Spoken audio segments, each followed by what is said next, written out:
এই যে এটা হচ্ছে ক্যামেরাম্যান, এতক্ষণ ছিল।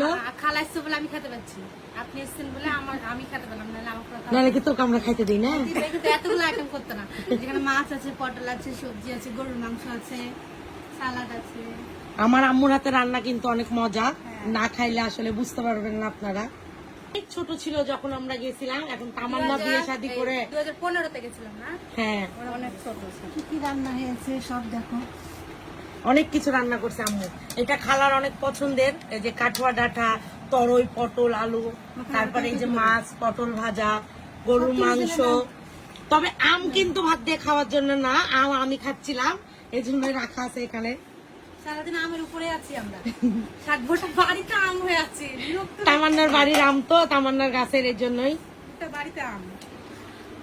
তো সবাই ভালো থাকবেন, আমাদের খাবারগুলো আপনাদের সাথে শেয়ার করে ফেললাম আমরাও। আল্লাহ হাফেজ।